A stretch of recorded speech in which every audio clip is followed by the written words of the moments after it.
betámadjuk a Hung Expo-t. Hello! Hello, Hung Expo! Betámadjuk a Pontyshow-t, gyerekek. Ott lesz valahol betéve minket, de itt a vége, hát a jó Isten. Ja. Itt a vége, fogság a vége. Itt a vége, ja. Oda bent, hogy jövünk tovább, oké? Ó, de jó Isten.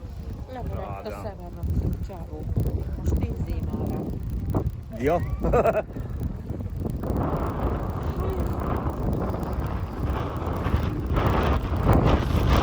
Jaj, de jó Isten.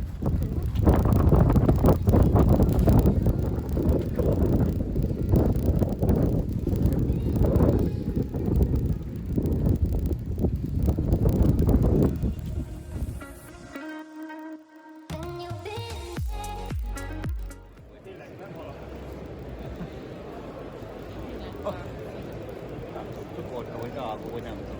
Meg is lehet postolni. Ja. Tényleg?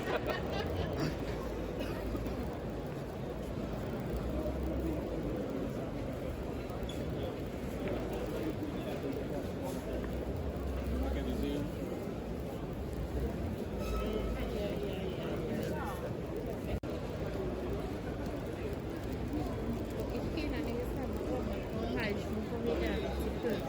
Márhogy? Hát itt lehet, hogy találnék valami jó. Hát az a lényeg, hogy... Igen, tehát ez színűt, nézd az a sportcsőző, milyen jól néz ki. Nem? Az milyen jó. TFG, ez. Jó, jó. Ez a metód. Aha, ez a metód vaja.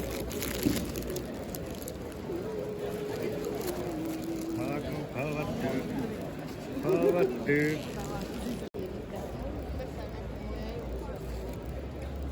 Igen, ilyen sárgózok, mint vagy micsoda. Nem, hogy ne felgondolod. Rózsaszín szergó. Ez a bothoz való, tudod, a rózsaszín bothoz való az egy rész. Pankálnak a rózsaszín kedvencei. A zokni! Rózsaszín zokniban. A rózsaszín zoknit legalább megveszednek meg a sálat. Meg egy 40-es csizmát. És nem feltől a lábam téve, nem tudom menni vele. Ilyen tudok, nem? Ilyen létre. Jó lenne, csak magas legyen a támlája, hogy megtartsa a fejem. Na mostan ne őrítsél már meg, hogy izét akarsz menni székkel. Cipeledét végig. Nem jazani. Bomberről ismeritek az újített méretet. Rózsaszín bot.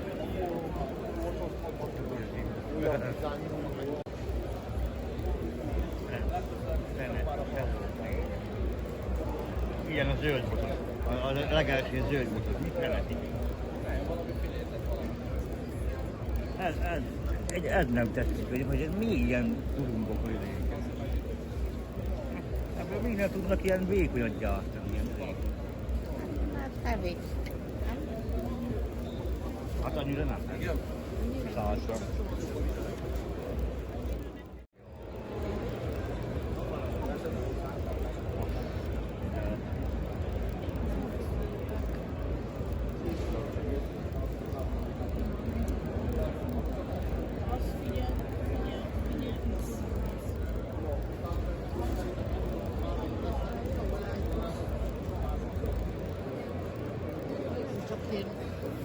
Merítő nyíl.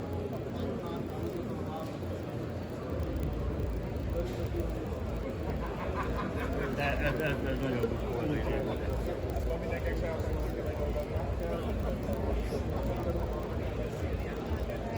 Előre én nekem elég az egy pergető.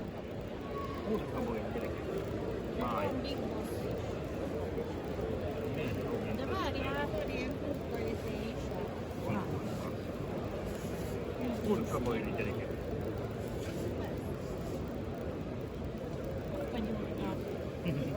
Kolbász nincs? Kolbász. Kurka.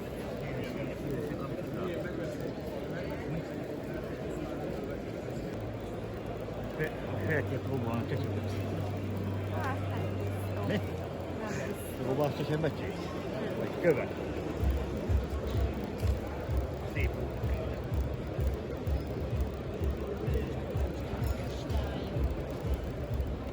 Ja.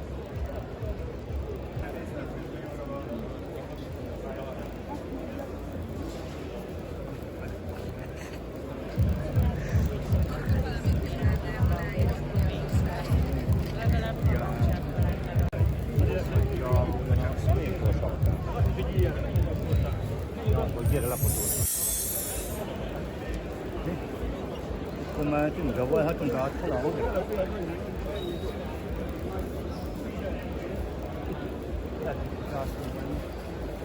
Van budi, nem kell menni a budira?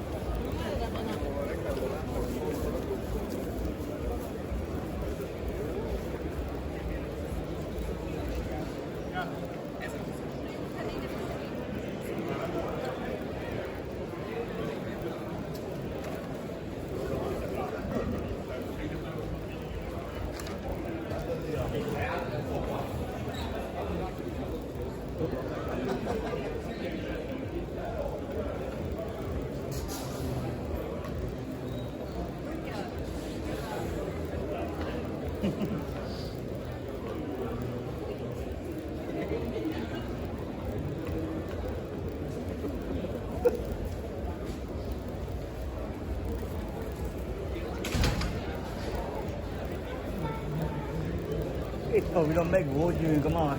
Mi van aztán? Ajaj, jó vagy. Aha, lehet, hogy van meg itt.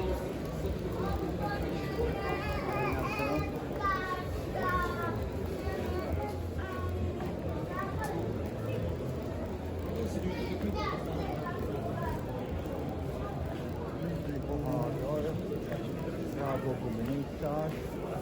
Vannak ára gyerekek. Jó, hogy rajtolók is vannak. Szerintem kicsit mennyi van tetszett.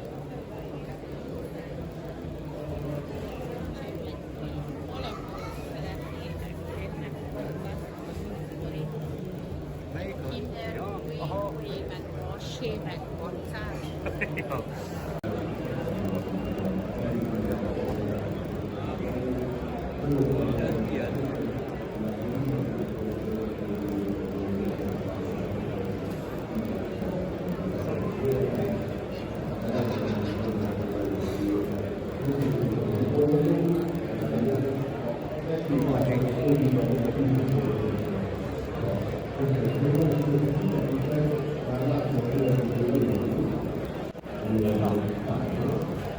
Látod, én is már próbálja, már megbeszélek.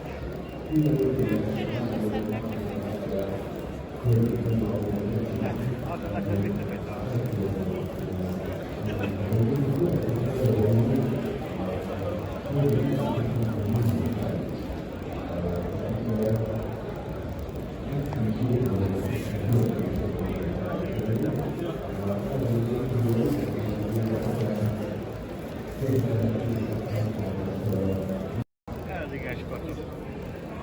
Nashnek a sátra az ég.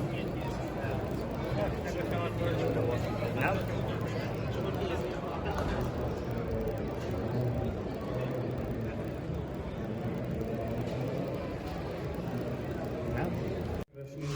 Jelenlevőt, remélem, hogy eddig jól telik a kiállítás. Bemutatkozok akkor még egyszer, én Korda vagyok, én vagyok a Nash angol gyártó magyarországi képviselője és a marketing csapatnak a mondjuk vezetője. És nagy örömmel mutatom be kollégámat és barátomat, Márk Olszent, aki a német csapatot erősíti, és ugye a Nash termék fejlesztésében aktívan részt vesz, tehát az angolokkal szorosan együttműködve, és egyébként nagyon sikeres pontyhorgász és nagyon tapasztalt nagy pontyhorgásznak számít Európában is. És a mai nap egy érdekes témát kértem tőle, hozott nekünk, és ez nem más, mint a nagypontyos életfelfogás, gondolkodásmód. Elég érdekes, én beleolvastam az anyagba, úgyhogy én azt gondolom, hogy szerintem izgalmas dolgokat fogunk tőle hallani. Át is adom a szót. Mike, shortly I'll introduce you as a very successful big carp handler in Europe, and also as a very important piece the machine of Nash tackle product development, and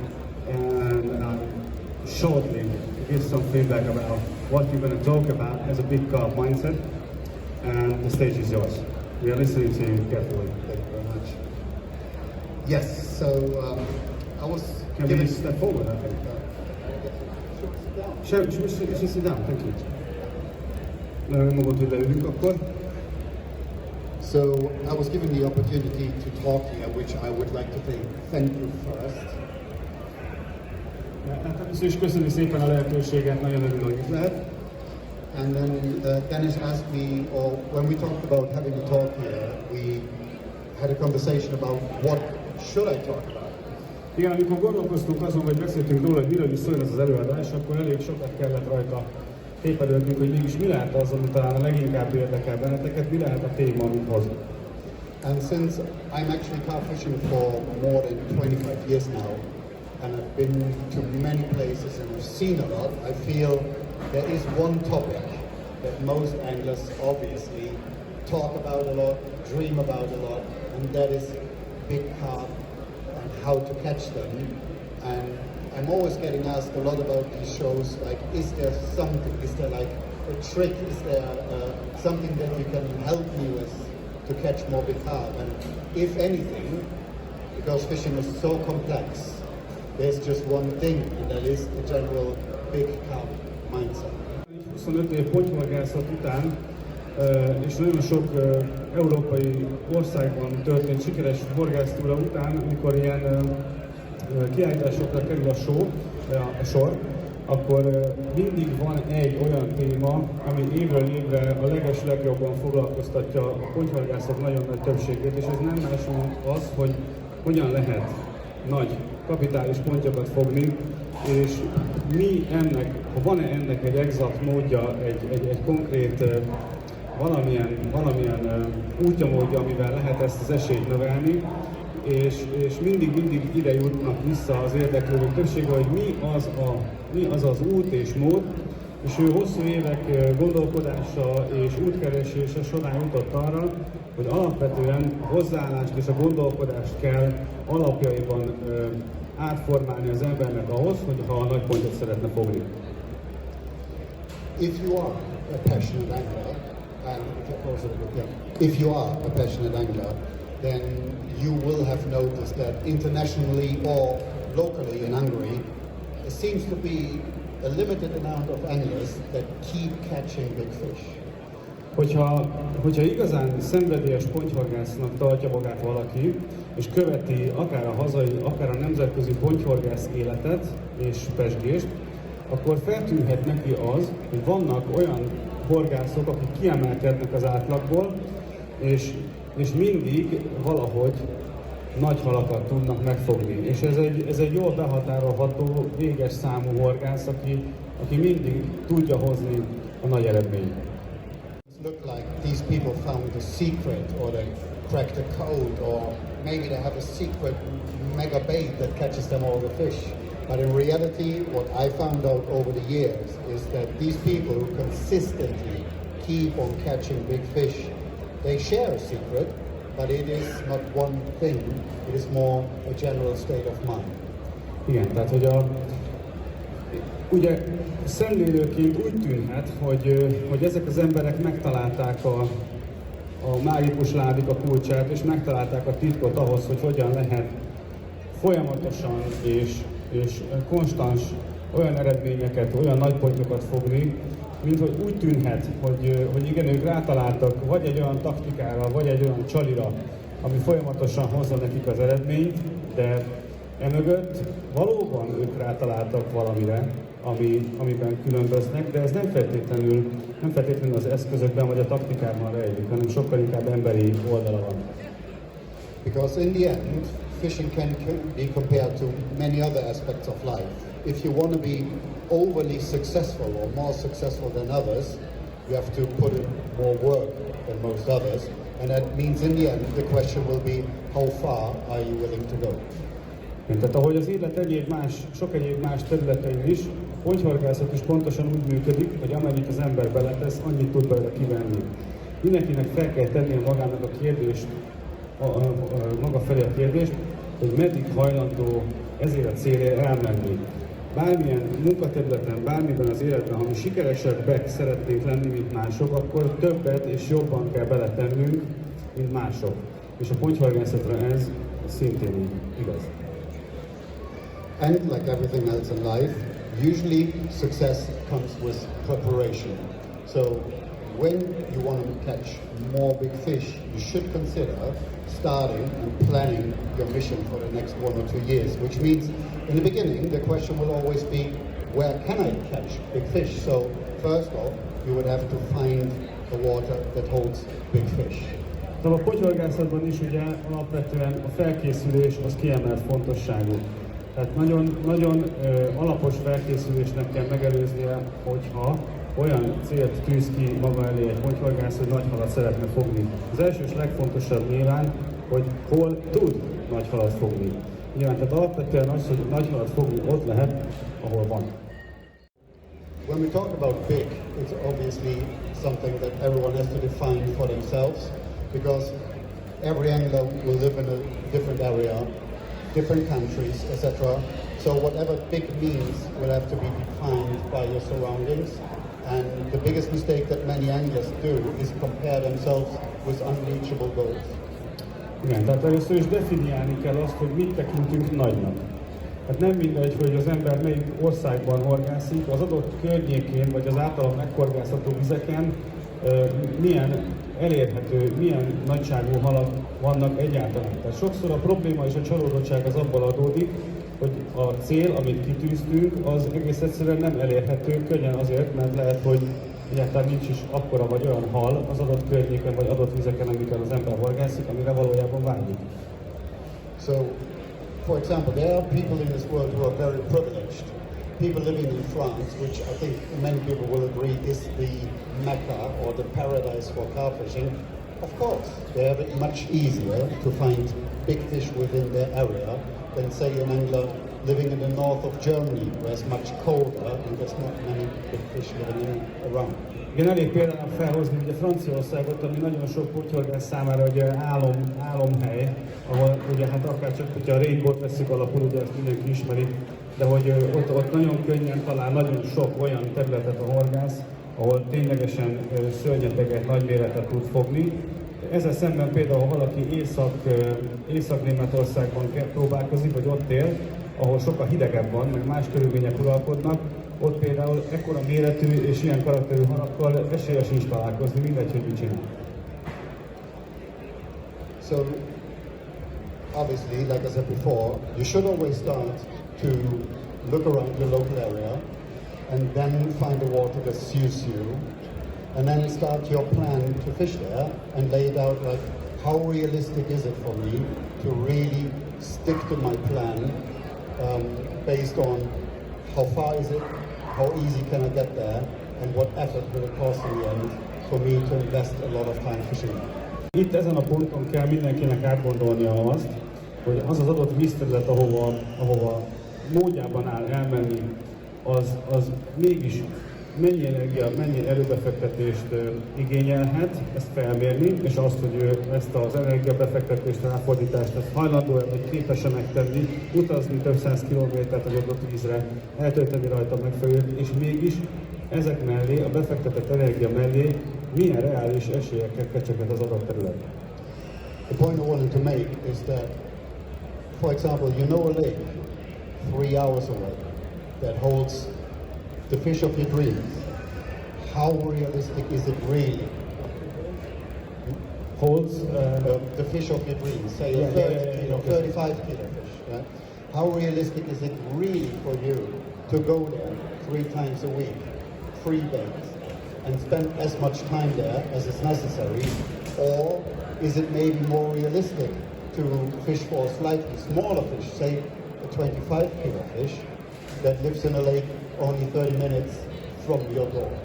Igen, tehát hogy vegyük alapul mondjuk egy olyan tavat, ami mondjuk mellőnünk 3 óra autózásra van, viszont benne úszkál életünk álomhala 35 kilóval, tegyük fel. Hogy ténylegesen el kell dönteni, hogy mennyi a reális esélye annak,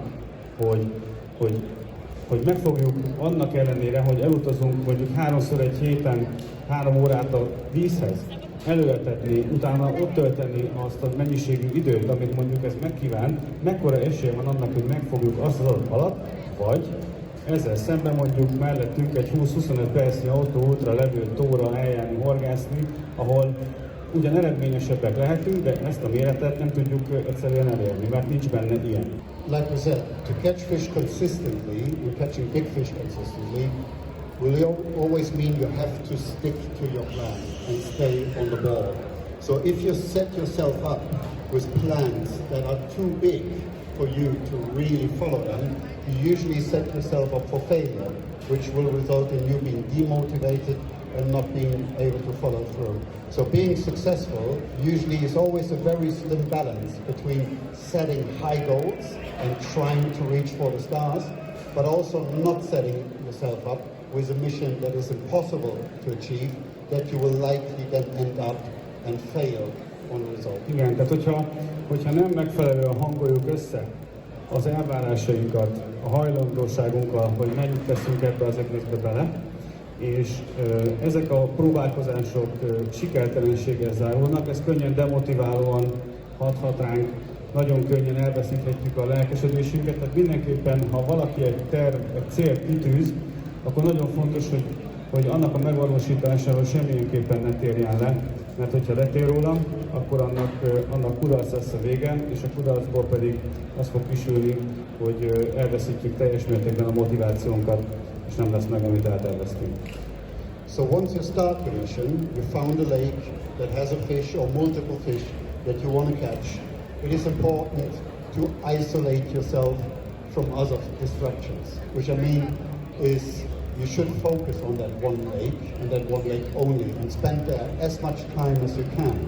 That means even if you don't have time to fish or you're pre-baiting, maybe go there after work, spend a couple of hours there, walk a lap, take the dog maybe for a lap, or just sit down, drink a beer, talk to other anglers that are there, trying to be at that water as much as possible so you get a feeling for it and start to really understand what is going on. Akkor ténylegesen nagyon fókuszáltan arra, hogy sikerült kiválasztanunk magát a tavat, ahol szeretnénk sikert elérni, mert ott úszkál benne az a méretű hal, amire vágyunk. Akkor nagyon fontos az, hogy izoláljuk magunkban ezt, és semmilyen szinten ne essünk kételybe, és kezdjünk el másfelé nézelődni, hanem minden figyelmünket, időnket és türelmünket azt arra az adott területre kell ösztönözni, fókuszálni, elmenni a tópartra, többször körbejárni, akár elmenni kutyát sétáltatni. A lényeg az, hogy annyi időt ott eltölteni, amennyit csak lehetséges, hogy felkészüljünk arra, hogy mégis mivel állunk szemben, és minden mást kizárni, és ez sokszor áldozatokkal jár. If pre-baiting, for example, is allowed, make sure that you stick to your plan. If you go every day, find the time, make the time for it. If you say, I want to go every other day to pre-bait because I can only fish once a week, stick to that plan. A no is not an option. Because, for example, I cannot count the times where my alarm went at 3 o'clock in the morning, only to be able to drive to a lake for an hour. How far is it? Like an hour drive, bait up, drive back, still go to the gym, and then go to my job to work for 8 hours. Lehetőség előletetni például, mert olyan vízre megyünk, ahol ez lehetséges. Akkor mindenképpen tartsa magát az ember ahhoz, amit eltervezett. Hogyha az a terv, hogy minden nap kimegy etetni, vagy minden másnap kimegy etetni, akkor nincs kifogás, nincs olyan, hogy majd holnap, egy nap kimarad, hanem akkor az embernek kerítenie kell rá időt, hogy akár ahogy Márk is tette, hajnali 3-kor ébresztőre kelt, elment egy órás kocsiúttal a tóra, megcsinált az etetést, visszament, elment az edzőterembe, elment dolgozni, és ezt csinálta mondjuk napokon át, vagy akár egy hétig, attól függ, és meg kell találni rá az időt, nincs kifogás, nincs mentség, ha a terv adott, akkor azt végig kell csinálni. I would also advise you to talk to your family, talk to your friends, maybe even talk to your boss at work about what you do and why you are so passionate about it. Igen, tehát itt elmentünk egészen odáig, hogy az ember, ha a szükség megkívánja, akkor ezt beszéljen meg a rokonaival, a barátaival, a főnökével, akivel csak kell, a párjával, hogy ő milyen feladatban van éppen, ő mit csinál éppen, és segítsenek összehangolni azt, hogy ezt lehetővé tegyék. Tehát az magánéletbe be kell illeszteni ezt az áldozatot, amit az ember meghoz ennek a tervnek az elérés érdekében. Oftentimes you will be surprised how much more understanding people are if you explain to them what you do. For example, I once had a job before I started working for Nash where my boss didn't get fishing, but he knew that I was seriously passionate about it. So in the end he said, as long as you do your job, you can also come in the morning dirty, there's a shower in the back, you can have a shower here at work, and then work, so at least he knew I was happy because I could fish the nights on the lake, and I would smell nice after I had the shower in the back. Igen, egyébként megdöbbentő, meglepő, hogy mennyire megértőek tudnak lenni azok az emberek vagy kollégák, akik egyébként nem érdeklődnek, vagy nem értik a pontyhorgászat lényegét, hogyha elmagyarázza neki az ember, hogy ő éppen milyen vállalkozásba kezdett, és neki is, amiért a Nashnél dolgozott, az előző munkaadója, az azt mondta neki, hogy addig, amíg a munkádat elvégzed, addig ha bepótolod, vagy máskor pótolod be, akkor meg tudod oldani, hogyha csalibüdösen vagy halassan érkezel be a munkába, akkor hátul van az zuhanyzó, redd magad szembe, és végezd el a munkádat, és egyébként csináld, amit szeretsz. If you then have a lake and a mission that you want to follow, try to get all the information that you can get. Like, for example, underwater maps are nowadays really easy. You only have to check the internet. There is the Deeper app or Genesis where you can find underwater maps. Tehát, hogyha sikerült megtalálnunk a tavunkat, sikerült kitűznünk a célt, akkor nyilván a következő lépés az, hogy a lehetséges legtöbb információt be kell szerezni az adott vízterületről, és egyébként manapság már akár ezek a prezentációban látható medertérképek, ezek elég sok tónál elérhetőek, vagy legalább valamilyen drónfelvétel, amiből lehet érdeklődni, vagy informálódni arról, hogy az adott vízterület az milyen jellemzőkkel bír. Try to find out, for example, if it is one specific big fish that you're targeting, does it have a history? Does it get caught repeatedly, say, in the spring on a yellow pop-up in a certain area of the lake? Igen, tehát hogyha például van egy konkrét hal, amit szeretnénk megfogni, akkor arról is érdemes informálódni, hogy van-e valamilyen fogási történet az adott halnak, hogy milyen időszakokban hol fogták meg, esetleg mivel fogták meg, nem feltétlenül az lesz nyilván a nyerő, de valamilyen képet ki lehet kapni abból, hogy melyik időszakban az adott hal, az hol tartózkodik a tavon. That yellow pop-up is obviously just one example. Csak egy példa volt a sárga pop-up. That someone else already figured out. Say, the big one always comes out in May in this. Igen, de ha mégis van egy olyan árnyalat, aminél valaki rájött, hogy mondjuk ez a nagy hal, ez általában mindig az esetek 80%-ával több sárga színű csalit vesz fel, akkor ez már lehet egy információ, amire kevesen kérdeznek rá például. I, for example, always listen to all the information that I can get, and I listen to what every angler has to say that I speak to, but I'm also always willing to take that as a starting point, but maybe change my plans if while I am at the lake and learn more, I think maybe there's a different way to be successful. Assuming that you are listening them, but still doing your own way. So you're mixing somehow. Yes. Igen, tehát hogy ettől függetlenül mindenképpen javaslott az, hogy meghallgatni az információkat mástól, megszerezni tapasztalati információkat, de nem csak azokat követni, hanem valamilyen szinten a hasznosnak vélt dolgokat beleépíteni a share stratégiánkba, de maradni az önálló elképzeléseknél, az önálló gondolatoknál és a saját útnál. Tehát nem vakon követni azt, amit mondjuk másoktól hallunk, vagy kapunk információt, csak nagyjából megemészteni, és ugyanúgy csinálni a saját eltervezett gondolatainkat. There's many ways nowadays how we can use or implement what I call technical tricks into your fishing. One of them we talked about pre-baiting, and if you do that, you should make sure that the bait is being eaten. That can be just with some diving goggles or an aquascope. It could also be an underwater camera.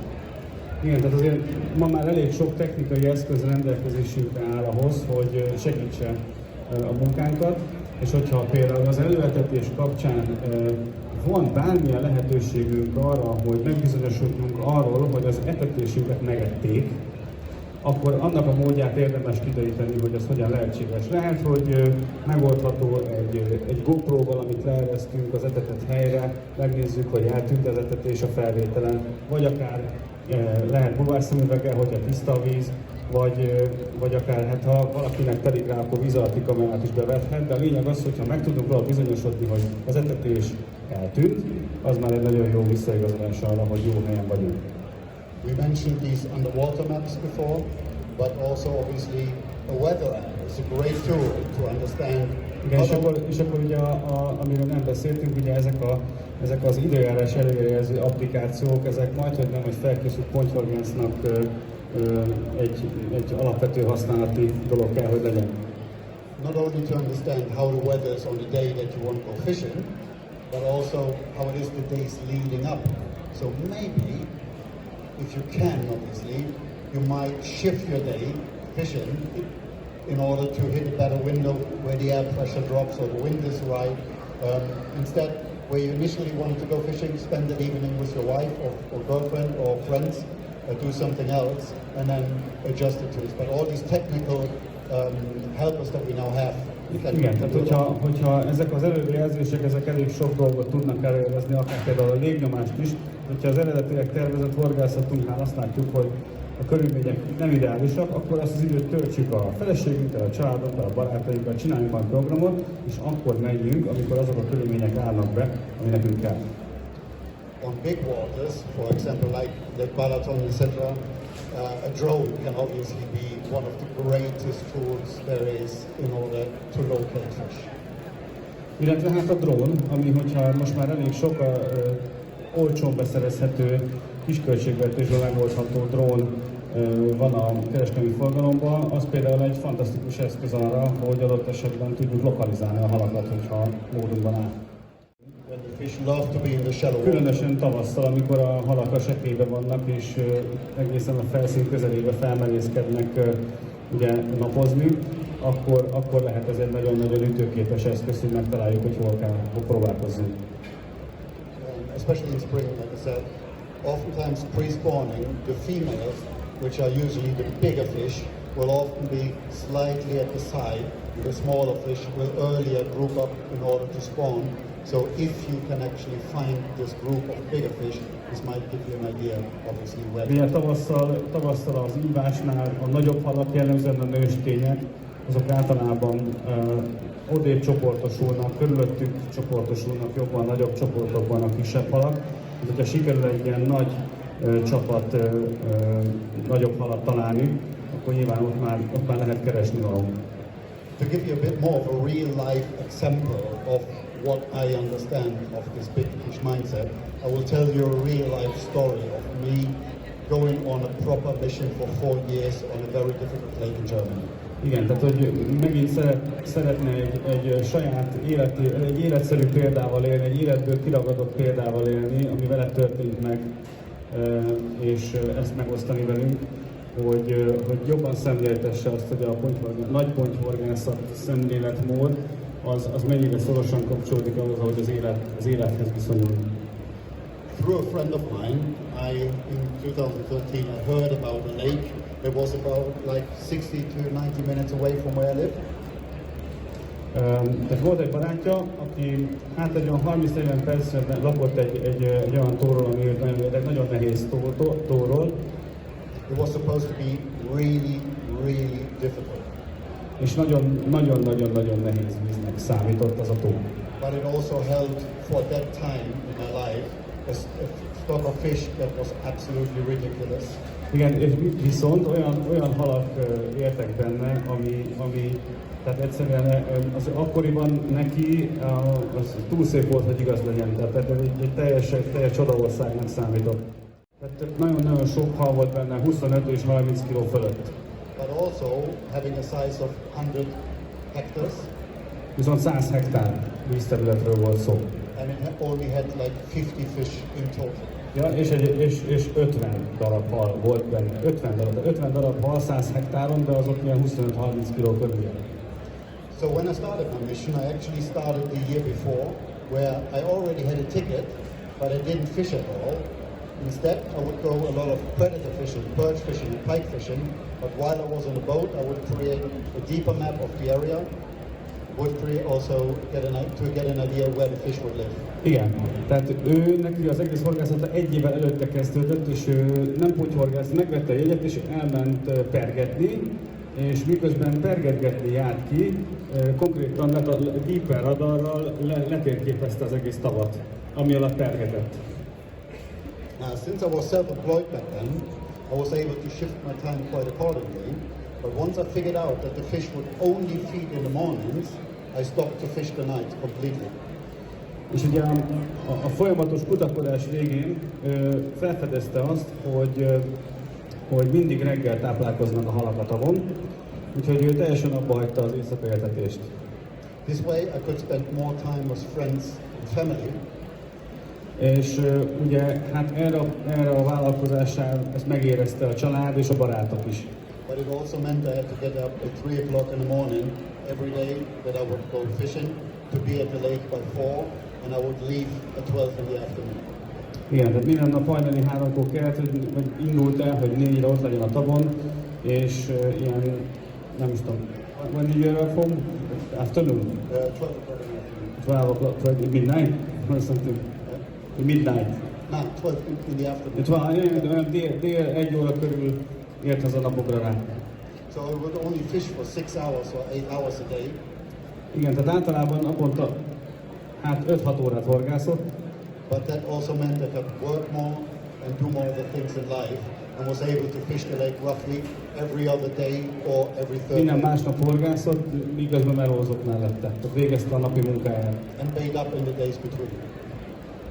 Gyakorlatilag folyamatosan napokon keresztül vagy heteden. So in the end, I was basically at the lake nearly every day, and if I didn't fish, I would paid up. How long? For 4 years. 4 évig, majdnem minden nap volt a tavon reggel. And even my fishing time, measured in hours, wasn't that much. I still was there a lot. I had a feeling for the lake. I would always know where the fish were and could always move from there. És minél többet volt kint, annál jobban ismerte ki a vizet, és ismerte meg azt, hogy hogyan él a víz, és hogyan működik a rendszer benne. I would usually already prepare my rods and rigs with bait on for the session in 2 or 3 days after. Igen, és ugye hát ez a folyamatos készenlét, felkészülés, minden aprócik, minden finomítása ahhoz a körülményhez, amiben ő magát felfedezte. And by doing so, over the course of 4 years, I was actually able to catch every big fish in that lake. Viszont az alatt a 4 év alatt majdnem mindegyik nagy halat kifogta a tóból. A 100 hektáros tóban 50 darab halon. Saying that, obviously over the course of these 4 years, I did a bit of math and figured out that I've driven more than 15,000 kilometers. Majdnem 50 000 kilométer vezetés, és kissé ráment az elméje is. I spent thousands of euros on fuel. Több 100 eurót elköltött benzínre, and bait, és természetesen csalira, and gave it a whole chunk of my life. És egy óriási időt kivett az egész életéből. And what I want to give you to slowly come to an end here, És az ő tanácsa közeledve az előadás végéhez, mert lejárt sajnos az időm, is just take this story as a perspective. hogy ezt a történetet ezt úgy vegyétek alapul, hogy mint egy tanulság, vagy egy intelem.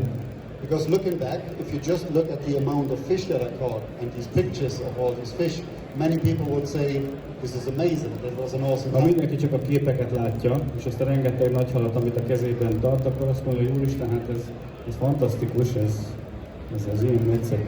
But I also had to give away a lot of my life in order to De have it. rengeteget elvett az életéből, és nagyon nagy áldozatokat kellett érte hoznia. Because really, a big carp mindset is more like a big life mindset.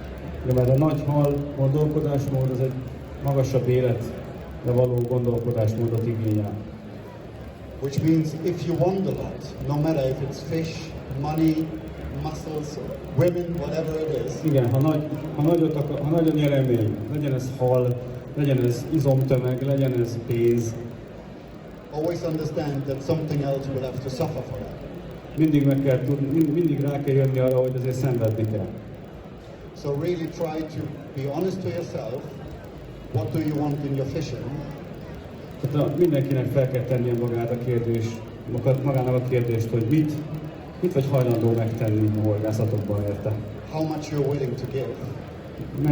Meddig vagy hajlandó elmenni, és mennyit tudsz feláldozni érte. And if it's really worth it. És megérje. Because in the end, all these big fish don't really matter. Mert a végén ezek a nagy halak mind nem számítanak. If you don't keep the fun in your fishing. Ha elveszted a szórakozásod, ha már nem szórakozás többé, ha már nem jelent örömet. So if you want these big fish all the time, úgyhogy ha mindig ilyen nagy halakat akarsz fogni, then give it all you have. És mindent odaadsz érte, amit van. But make sure that there's other times where you make up for it with your family and friends. Make sure that there's other times where you make up for it with your family and friends.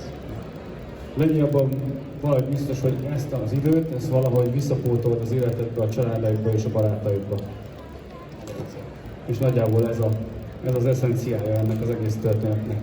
Lenne még sok minden, de sajnos lejárt az időnk, úgyhogy nagyon szépen köszönjük a figyelmet. Hogyha bárki elgondolkodott rajta, akkor már megérte. Köszönjük szépen! Azt szoktam mondani ilyen kérdésem felém, hogy egész évben szerintem minden karakterisztikáit etetően nyomorítani megeszik a hal. Két alapvető fontos kritérium van, hogy az etetőanyag a csaliba legyen állati eredetű fehérje, meg növényi eredetű. Ha ez a kettő megvan, akkor a hal azt tudni fogja, hogy az adott időszakban ki szeret lenni. Azt, hogy most ezt egy édes tónussal próbáljuk elérni, ami hidegvízben sokkal jobban terjed, bár ez megcáfolandó, tehát most már szinte télen-nyáron halas karakterisztikai eredetűanyagokkal horgászunk, de mégis bennünk van ez a dolog, hogy az édes az jobban érvényesül a hidegvízben, a büdös pedig a melegben. De azt tudom mondani, hogy bizonyos időszakoknak megvan a jelentőség, de a vajsa, akkor egy nyáron egy 30-as vagy egy 28-30-as vízben sokkal jobban érvényesül, és valahogy jól érződik. De fogtuk már vajsavas etetőanyaggal, pelettel is télen hidegvízbe is halad. Tehát erre rá kell érezni valamilyen szinten, de mégis kell így váltogatni ezeket a dolgokat, tehát van jelentőség, de nem akkora, hogy pont azzal a másikkal nem fog meghaladni.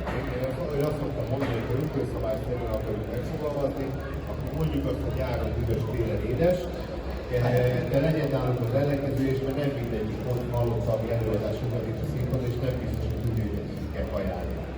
Nagyjából ezt akartam mondani, viszont ki akartam belőle provokálni, hogy kifejezetten csináltam hidegvízi igen sorozatot, és most 23-ban én láttam már a kínálatban valamilyen winter sorozatot is. Van egy winter szériánk, amiben benne van ez a kocsolója, tehát például az alapja CSL, kukorica, likőr.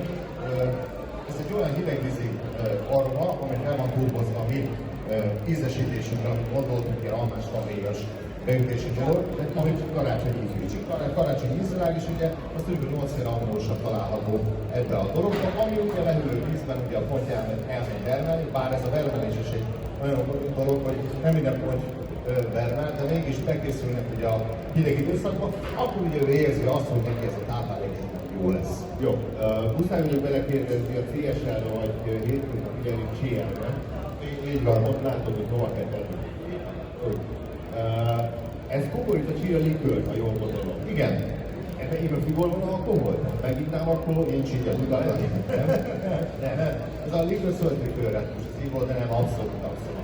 Ez ilyen, hogy mondjam, ez nem ilyen formában kerül nekünk is, tehát ez egy jó nagy ilyen tönkös, kemény, durvás sztoriba, és ezt nekünk fel kell higítani, és így azért ennyire sűrű és annyira ilyen attraktív dolog. Tehát ez nagyon régóta, ez a legrégebbi aroma típusúnak, hogy egész nyugodtan persze.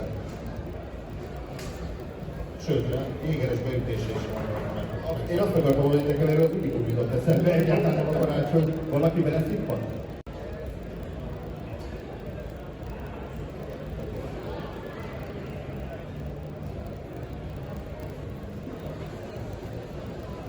Van kérdés? Lehet, egész lehet. Érkezett egy kérdés. Akkor majd később. Tehát a nevezzel kapcsolatos kérdéseket később tegyük föl. Jó? Oké. Nem tudom nem észrevenni, a téli kaja a sötét. Majdnem mindig. Hát nektek van piros is, persze van gyümölcsös. Gyümölcsös volt a régi szériában, de most már mi is sötétettünk. Tehát jól emlékszel, volt olyan, a bordó gyümölcsös, hideg gyümölcsös, azt most már besötétítettük mi is, hiszen azt veszük észre, hogy a lehűlő vagy felmelegedő vízben a sötét színek azok jobban. Miért van ez? Ilyenkor még letisztul a víz, ilyenkor még bátortalanabban halak, nem úgy táplálkoznak, félénkek, és egy ilyen sötétebb színű hajával jobban beleolvad az ajzatba, jobban bele őket csapunk. Az ízat módosít, az ízadékban. A mellett boxok, azok véleményen, hogy én emlékeim szerint talán 5-6 évvel ezelőtt jelentek nagyjából, vagy körülbelül igen. Én nem nálatok láttam először pelletboxot, most már nálatok is van, most már sokadik évi van, viszont de szerintem ti unikálisak vagytok, már legalábbis én nem láttam mással, nekem különböző méretű pellet, tankből készített boxok van. Szerintem nincs ez másnak, vagy van. Én nem láttam, hogy elképzelhető, hiszen rengeteg gyártó van, és minden évben felfedezik egy új gyártót, és gratulálok is nekik, és szurkolunk, hogy állják meg a helyüket a piacon. Nem láttam még, általában olyan, hogy egy méretből több fajta, de olyan, hogy nekik több mint 7 féle pelletből van benne. 7 vagy 2? 7-es. Tehát mi úgy válogatjuk össze, hogy abban legyen mindenféle pellet, de viszont az oldatási időre nagyon figyelünk, tehát az nem jó, hogy az egyik felázik, a másik meg nem. Tehát a horgászat ezt is kísérleteztük ugye a érők alapján, hogy mi az, ami ebben jól jön.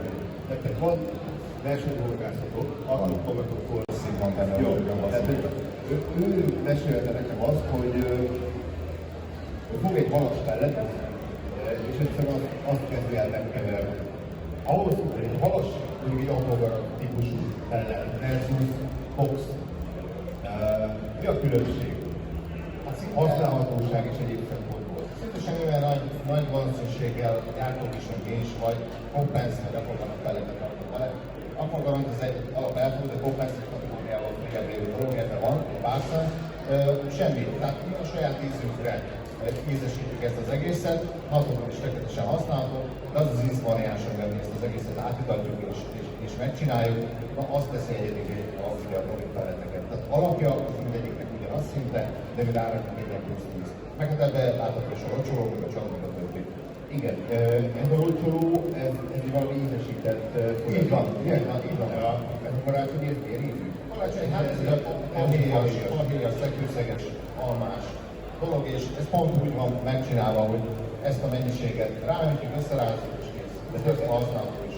Rájtottam a kérdés, hogy ilyenkor ez rapid pezzák. Így van. Egy hátizsákban, még Csani is benne van. Ezt most ha jól látom, még van benne így van is. Illetve, hogyha valakinek ez kevés lenne, akkor van. Akkor igen, ami ebben benne van, az itt van egy nagy doboz. Ha kipróbálhatja, és hogyha tetszik neked, minden. A 3 szín, az azért van, mert ez a 3 alapszín, és sokszor a színeket variáljátok, de egyébként ugyanaz az íz. Ugyanaz az íz, csak színben. A felhajtóerő ugyanaz, a íz ugyanaz, csak szín másod. Amikor ugye a sötét színek ellene, a félénknek táplálkoznak a halak, van, amikor a rigidós szín, amikor a meg. Oké.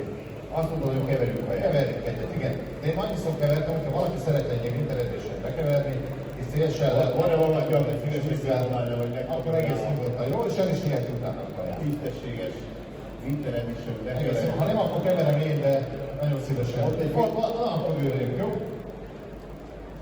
A legfiatalabb jelentkezőt kérjük fel a színpadra. Oké. Szervusz. Igen, úgy is már a kívül. Attila, erre felé szoktál horgászni? Balaton. Mióta? Milyen módszer? Csak a fédet? Van egy ilyen régi mondás, és ezt magukat kiveteszem föl, hogy a fiúk mondják, a férfiak pergetnek. Ezt nem tudom kiért felejteni. Általában itt a Pontyshow nem szokta mutatni a sikert, most se. Köszönöm szépen, egy negyed órával leülős és pofán is nem vágni.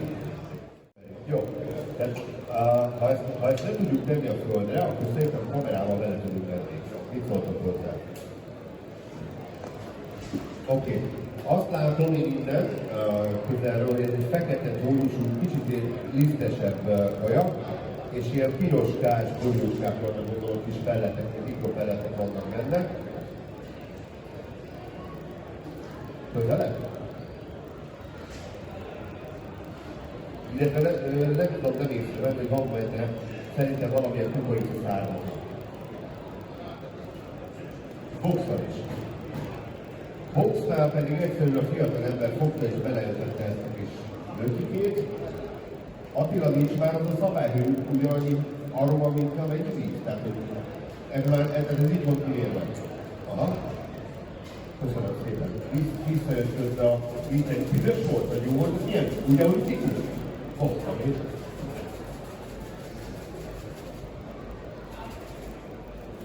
Úgy rázol, hogy én senki. Szoktál te is horgászni? Téged hogy hívnak? Gergő, hol szoktál horgászni? Majos. Minden majos házban?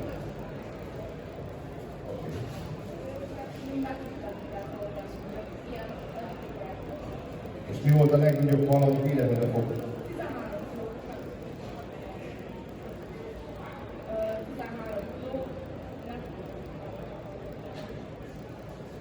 Tehát 13 kilós mi voltak? És ez volt Féder voltak. Ki tevett meg a hal? Ha? Nagyszerű. Hogy örülhetünk most a Dovitnál? Meg van rázva. Azt mondta az Attila elvéletlenül, hogy legyen egy jó csalit is.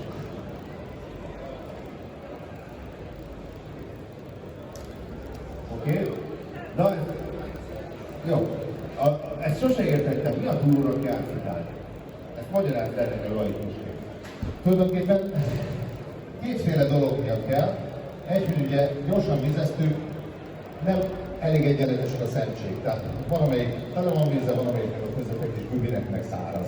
És ez a rostában tulajdonképpen nem kicsinyítjük a szentséget, hanem homogénizáljuk, úgyhogy ez egy pár perces mozdulattal simán. De ez miért fontos?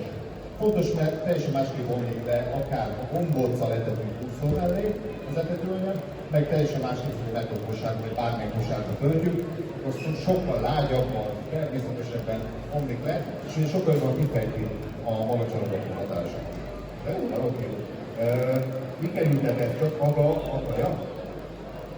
Maga a kaja, meg egy kis céges előre egy vele, mert rettentő intenzíven a víz, veled vagy az illat, igen, ezért kérdezem, hogy ez a kaja tudja, vagy pedig a kérdezek szerint ez a kettő kombója, az tökéletes.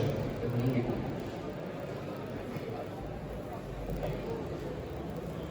Jó, átvan most milyen az illat, a illat, másik az illat.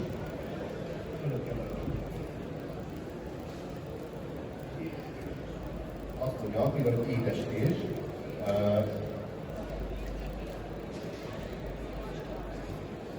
Közben ide bekerült az akváriumba egy valami fajta légszerelék is, és majd ilyen montási időket, meg egyebeket akarok majd nézni.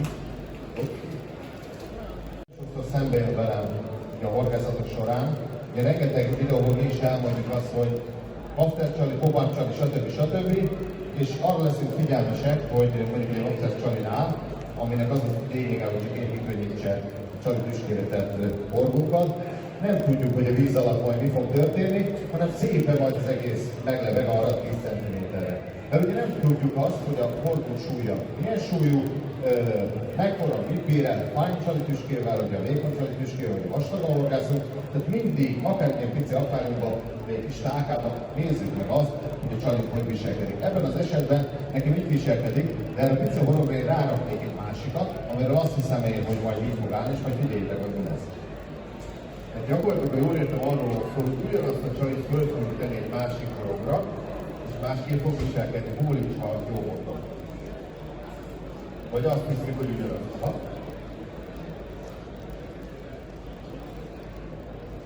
Aha, az full leveg.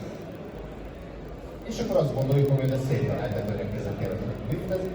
Nem azt mondom, hogy így majd nem fogunk haladni, de mégse az a pozíciója, meg az a rendeltetése, hogy ez így legyen. Tehát nagyon fontos az, hogy ilyenkor próbáljuk le ezt a kettőt, és ismerjük a szerelékünket, meg a csalinkat is, mert ezzel rengeteg horgászatot a sikerül volna rajta. Ezt ti egyébként hogy csináljátok? Part félét kipróbálod, és úgy vagy akváriumból? Vagy kis tálkában? Hát tálka mindig van mindenkinél, azt látjuk így fölül is, hogy No, hát azt látjuk innen fölülről, hogy nem kell semmi egyébként 15 cm-es vízoszlop, sőt, még 10 cm-es látjuk, hogy ez kiemelkedik, hogy jönnek tényleg, hogy megmarad. Ugye az a jó, vannak olyan helyzetek, amikor ez a féle csalizási rendszer kell, de az egy popát. Igen, az egy popát hatásfőképpen, de mégis, hogyha nehezebb lenne a horgom, akkor már vaktel lenne. Mert hát ugye súlya miatt lenne. Mondják, hogy a gyártók erőt eszembe, hogy az én vaktersz, tehát olyan 1,2 g-os horgomig vaktersz, 1,2 g alatt meg popát. Hát ez most nagyon nehéz lenne. Mert akárhány, nem könnyű, igen, akárhány gép, akárhány főzés, akárhány csalikészítés, mindig lehet benne egy pár százalék eltérés, és nem akarunk ezzel becsapni ugye a kedves horgászoknak, ezért mondjuk mindig, hogy előtte ezt próbálják ki, hiszen a tojás minősége tegnap ilyen volt, holnap olyan lesz, vannak a lisztek minőség egyszer ilyen volt, aztán olyan lesz, úgyhogy ezt így belülni, így tudatosan, ezt így nagyon nehéz, ilyen kezdemben. Na jól van, Attila, van egy értésed a keveréssel, meg egyébként kapcsolatban.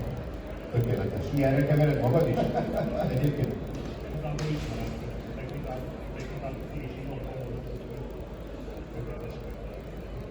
Szuper, köszönöm szépen. Attila, persze.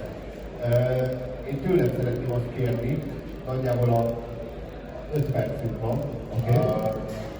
Ígértél nekem valamit ritmertünköt, taktikát, bármi egyebet, amit ha alkalmazunk, akkor adott szituációban könnyebbé válhat az életünket, könnyebben foghatunk haladni. Igen, hoztam is 3-féle olyan dolgot, amit én általában szoktam használni.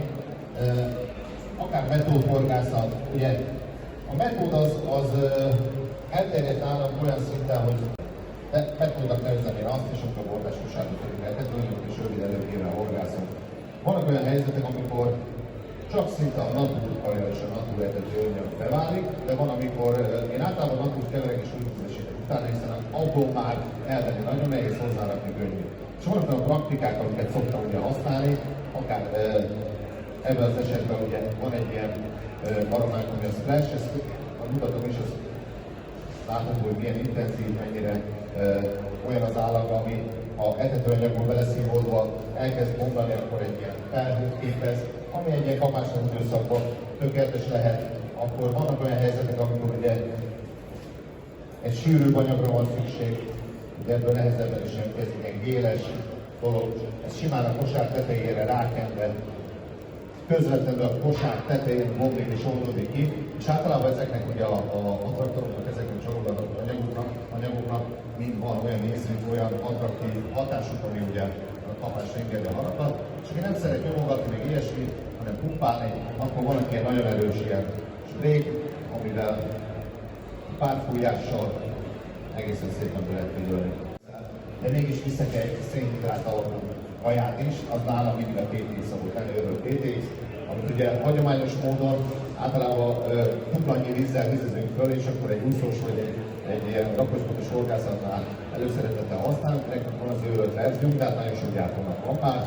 A simán bekeverve, mint egy metód kaját, azt mondja, oda rakom, az első réteg az megy a pellet, és a teteje pedig az a hófehér színű, tömény, kukorica ízű dolog, ami rámegy, ez a sapka, mint egy sapka ellen a metódkosára, és ez szépen ott teszi a dolgát, amit kell, sőt, ezeket a PTX-es dolgokat tökéletesen beszívják ezek az attraktorok, úgyhogy egy kapásnak időszakban ezek nagyon jól szoktak működni nálam. Szuper! Kifordulok a nézők közé. Van-e esetleg bárkinek bármilyen kérdése, akár zavarba ejtő is, vagy föltette, amit Dovitnak Attilának? Valaki, mint hogyha valakinek hallotta volna hangját. Nincs. Attila, ez azt jelenti, hogy 2 dolgot jelenthet, aztán mindenki döntse, hogy melyiket jelenti. Az egyik, hogy mindenki nyugszik, a másik, hogy ipari jól magyaráztál, és minden érthető volt. Én erre az utóbbira szavazom, nagyon szépen köszönöm, hogy itt voltál velünk. Én is elköszönöm. Először, de talán nem utoljára állsz egy színpadon, a máskor nem, akkor majd talán a februári felválni, és én arra szeretném kérni a kedves nézőket, hogy még mielőtt a következő előadókra átérnénk, megpipáltak több bizalmának egy jó nagy vastapsot esetleg, hogyha kiprovokálhatnak. Köszönöm szépen, köszönöm. Köszönöm szépen, hogy itt voltál, találkozunk a műparton. Köszönöm, minden jót. Köszönjük szépen, érkeztünk, és egy óriási harcsázó módban a kezdés. Nem győző. Van is hallgat, ha jól hallom. Egy igaz. Köszönöm. Hát Krisztián, szeretettel köszöntöm. Szia! Nem egy karp, ez egy pollitos egyébként, de Ez egy brettet karcsú. az viszont azt jól látom. Hol van a kutyád? Az első kérdésem. Hát, mostanában, hála Istennek, az utóbbi egy hónapban nagyon sokat kocázom, és volt a tűnismarok de 2 napot egymás után, ott folyamatosan kergetve hallgatni, hogy sikerült fogni. Kihoztam tegnap, én úgy láttam, hogy nagyon elfáradt, és tudtam, hogy ma nagyon-nagyon sokan lesznek, ami szerencsére be is jött, igen, és így voltam vele kicsit most igénye meg volna. Na jól van. Szóval mindenki számára meglepő módon, vagy legalábbis számomra, bocsánat, csak elolvasom más témát iratunk, számomra meglepő módon témára tartott, hogy musázni. Honnan jött ez? Hát igen, azt talán elmondhatom, hogy mi most beszéltünk már erről, és említettek, hogy neked úgy rémlik, hogy pár évvel ezelőtt, mondjuk olyan 3 évvel ezelőtt, mikor berobbant a muságzás, akkor én voltam az egyik. Most is elmondtam a felkonfa, persze, hogy így nem állom. Jó, oké, tehát én voltam az egyik, én azt gondolom, hogy a szívás osztályát a másik, akik ezt így az embereknek úgy tudtuk tálalni, hogy ez nagyon eredményes is lett. Tehát régen is próbálkoztak musázni, voltak musásfilmek, fogogattak, de mi olyan szinten eredményesen tudtuk ezt, az etetőanyagokkal, a minőségi musás etetőanyagokkal, meg ezekkel a jól elgondolt technikákkal, szerelékekkel, nem támaszolhatott. Tehát olyan jól fel tudtuk hozni ezt az egészet, hogy az ember kimegy musázni, megveszi azt az etetőanyagot, amit bármelyik árul, mindegyik alkalmat a musafogásra, és utána nagyon ügyesen megcsinálja, hogy egy helyre dobál, etetőkusára, akkor napi szinten akár 10-15 darab musát is tud fogni. És ez végigjelektorban is így volt, csak mi ezt támogatjuk. Igen, ezt szeretném mondani, hogy a 3-as hordot szerettem nagyon a musa régen, igen, de most már között is meg tudjuk fogni, és nagyon egyszerűen is nagyon sokat. És amikor elindult 3 évvel ez a musázás, úgy igazán munkára indult, akkor, ahogy ezt az előbb is mondtam, ilyen fenekező módszerrel kezdtük. Nem ismerte a musa még ezt a felhőt, úgymond ezt az átlagon felhőt, amit mi felkínáltunk neki. Ugye a musa az általában a víznek a felső vízrétegeiben mozog, méghozzá azért, mert ezekben a felső vízrétegekben, ameddig lejut a napfény, és amíg még melegedni a víz folyamatosan a nyári időszakban, illetve később tavasztól a nyári időszak végig, az őszi időszakig, ott termelődik a növényi plankton, és ezek a musa abban a vízrétegben mozog legtöbbet, ahol neki a tápláléka. És mi lecsaltuk a halakat fenébe, tehát nem ott tartoznak, hanem mi lecsaltuk őket oda. És nagyon jól működött ez, hogy egy helyre dobáltunk sok kaját, nagy felhő, belejött a musa, utána kicsit keményebbre nyomtam már a gombócokat, hogy ne felhőzzön annyira, hanem csak lenni az alján, ahogy fogyott el a felhő, és egyre lejjebb mencseket nem felhőzött, mi nem ment a musa az aljára, és onnantól kezdve folyamatosan lehetett őket fogni. Most viszont eltelt 3 év, és rengetegen musáznak, pontosan ezért, mert egyrészt nagy méretű van, finom a musa, aki szereti, ugye hát tudjuk, hogy így az egészséges. El kell, hogy igen, és egészséges. Talán édesvízi halak között, vagy ott van, hogy egyébként alkalmazom a 3 éves. Nem egyébként, de a legmagasabb számban. A legmagasabb számban ez a 3 éves. Hát én nem fogyasztom annyira a halat, hogy számomra ez ilyen mellékes információ. Na mindegy, és ugye nagyon vancosak. Nagy méretűek is ezek a halak voltak, tudják megnőni, mert annyira nem láthatjuk őket, és most elkezdtünk horgászni rájuk, mert ez a 10 kg az ilyen nagyon könnyen elérhető fogás volt minden nap. És viszont amire sokan nem számítottak, én azért gondoltam, hogy így lesz, hogy mivel nagyon sokan egyszer megtámadtak a vezetési fogászunkáig, ezért így ismerte ezt a termőt, és egyre kevesebbet tudunk így fogni fenekező módszerrel. Tehát tavasszal, amikor még ha a planktonokról beszélünk, akkor kétfajta plankton létezik, a vizeiben a fitaplankton és az zooplankton, vagyis hát kétfajta musa horgászattal kapcsolatos, amit a musa fogyaszt, és a fitaplankton az ugye a növényi plankton, a zooplankton az pedig az állati plankton. És most nem tudom, hogy nem akartam ezzel kihozni, honnan A mérkedéséről, tehát eljött az idő, hogy kiismert, és felétem már egy kicsit megfogni. Igen, na, szóval eljött az idő, hogy kiismert, és felétem nem tudtuk már megfogni, és kicsit kicsit váltanunk kellett, azokba a vízösszakokba kellett ráhorgásznunk, amelyikben folyamatosan muszkál és folyamatosan tartózkodik. Tehát abban a vízösszakban, ahol megtermelődnek ezek a planktonok, vagy megtelepednek, nem tudom melyik a helyes szó. A növényi plankton egyébként az a felső vízrétegben, ameddig leér a napsugár, tulajdonképpen abból melegíti a vízréteget, ott termelődik legjobban, az állati plankton pedig a növényi planktonokat teszi, az zooplanktonok, és ezért tulajdonképpen az év vagy a nagy részt a napok jó részében ott találhatunk meg őket is. Egyébként ez egy érdekes kérdés, mert még a növényi planktonok azok abszolút, ezek azért fontos kérdések, mert ha tudjuk, hogy hol van a plankton és hol azoknak, meg melyik ilyen, akkor tudjuk, hogy hol tudunk ráhagászni ezekre a halakra. A növényi planktonok azok tulajdonképpen nem tudnak mozogni, azokat viszi az áramnak.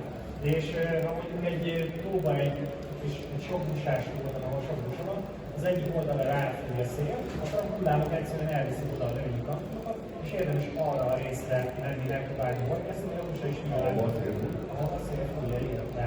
Ott követni fogja a táplálékát. Az zooplanktonok azok ugyancsak áramlással együtt mozognak, az állati planktonok, viszont ők égesek helyváltoztatással, főleg oldalirányúak, de hogyha úgy adódik, akkor fölle is tudnak mozogni.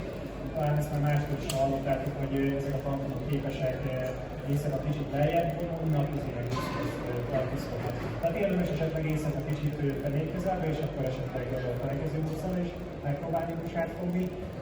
Napközben meg inkább az úszós módszer az, ami eredményes lehet.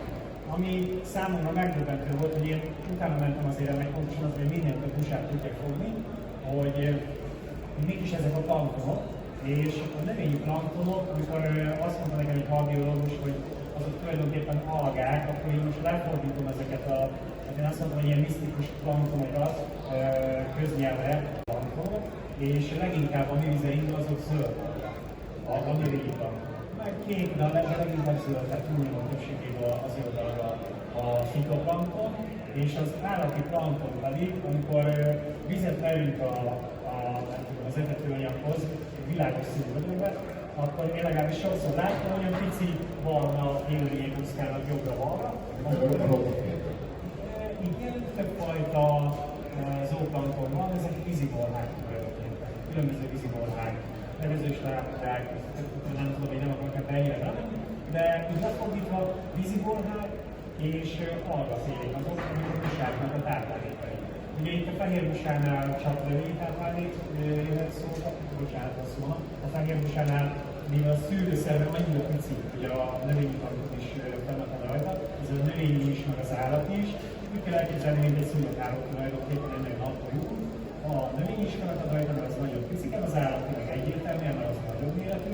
Ezért mind a kettőt veszi, mind a kettőt tudja hasznosítani, míg a pektékusa, szűrőszerv az sokkal nagyobb rácsú alá, mint a növényi az átvilág, hogy csak a vízibolhákat eszik tulajdonképpen a vizeinkből.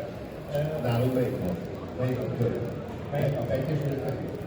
A sárga, a fehér busa az sokkal jobban, szerintem pontosan ezért, mert kétfajta táplálékot is tud hasznosítani, ezért sokkal jobban elterjedt a fehér busa, sokkal szaporágosabb, ugye az már rég megnyilvatott is, hogy a vizeiben nem szaporodik, mert a folyóvizeiben nagyon szépen tud szaporodni, sőt, már túlszaporodott, én azt mondom, a Tiszán és a Kőrösök vidékén ott mindenképpen.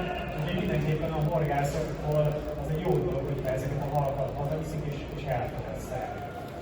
Van valami kérdés? Jó, oké. Akkor visszatérek egy kicsit a magára a horgászmódszerre. Tehát először kezdtük a felékező horgászattal, nagyon jó volt, aztán én egy 2 évig, vagy 2,5 évig inkább a bolyzással foglalkoztam, kicsit félreraktam a busázást.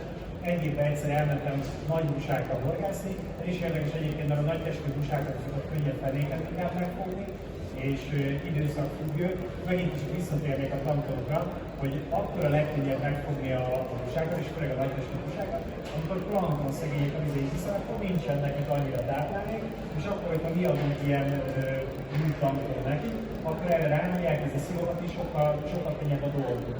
Most ez az időszak, ez mondanám azt, hogy a téli időszak, viszont a téli időszakban a tapasztalataim azt mutatják, hogy ezek a halak inkább vermelő fázisban vannak, a buság összeállnak szépen csapatokba, és ez magad is meg tudod erősíteni, és mutató úgy van.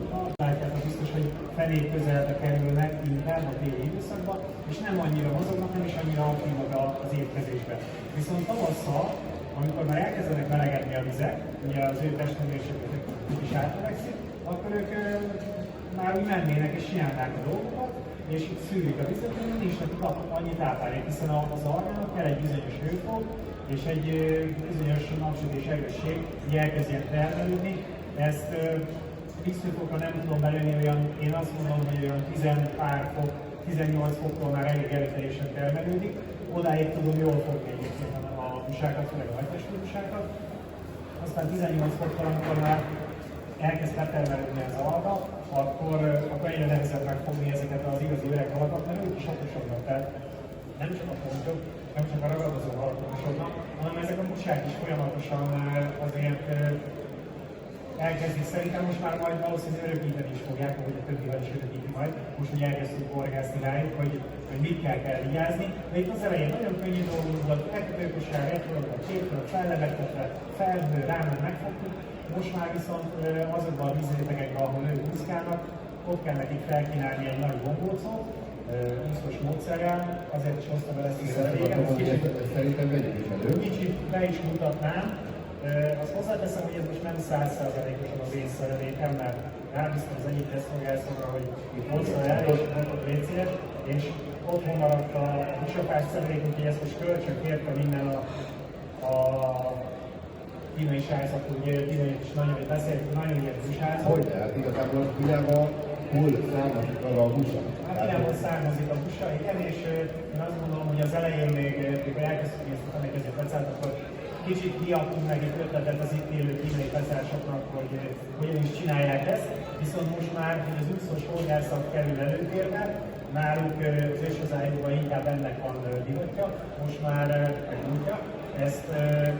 Ehhez ők hoztak nekünk technikákat. Például az egyik ilyen technika ez az ólom, amit ha látjuk egy elég nagy lyukú, középen egy felfogbetétel ellátott ólom, ami dobásnál egyébként együtt repül így ez az egész szerelék, minimálisan csúszik maximum hátra egy méter, körül ez. Becsobbanáskor ezzel rögzítjük le a szereléket, ugye ez lemegy fenékre, és ezt tartja meg így az úszónkat. Ha így nem fog összemokozolni soha, hogy most, akkor biztos lehetnek, mert egyszerűséget húznék össze. Ugye ez kiterülve beesik a vízbe így, lecsúszott az orr, és utána ez a szerelék így beáll abban a vízmélységben, ahol mi, most éppen itt van nekem az ütköző, most följebb emelnénk, akkor az ütköző megállnék, és akkor így néznek ki ez a szerelékünk. Amerről fúj a szél esetleg, van egy pici szél, mondjuk megyik fog abba az irányba fúj, akkor szépen kifordul arra, és megáll így. Egyébként itt a szélre kicsit kitérnék, hogy ugye amit használunk, az egy felhős etetőanyag, és a felhőzés sokkal erőteljesebb, hogyha mozgatjuk ezt az egész szájot. Most ez partról azért elég nehéz volna egésznek közül, akinek utána is néz neki, viszont a szél az megteszi helyettünk, hiszen amikor azért érdemes, itt például látjátok, hogy én egy 150 g-os úszót használok, ez több okból kifolyólag is érdemes ilyen nagyot használni. Az egyik az, hogy kevésbé fog besüllyedni, mivel nagyon felhajtva lehet, és a szél elkezdi így módon mozgatni a víz tetejét. És ahogy ő ezt mozgatja, megpróbálom ezt így mutatni, ez folyamatosan mozgatja nekünk ott alul a gombócunkat, és folyamatosan egy jó nagy felhőt fog képezni, és sokkal eredményesebb lehetünk szeles napokon, ez egy jó tanács, szeles napokon musahorgászatban, mint olyan napokon, amikor nem fúj a szél. A másik egyébként... Bocsánat, ez az úszó, ezért hogy rendesen felállítjuk a rimális úszó, vagy akár még fekszik a víztetején és úgy is jó. Nem, ezt hogyha megtöltjük ezeket a kosarakat etetőanyaggal, akkor kb. Idáig fog besüllyedni, egy 120 g-os meg mondjuk így idáig. Tehát így majdnem ki van súlyozva, hogy azt mondom az úszóra, és ez pont elég ahhoz, hogy jó sok kín legyen belőle, és pont el tudja dönteni a hullámot, főleg, hogy kicsit erősebb a szél.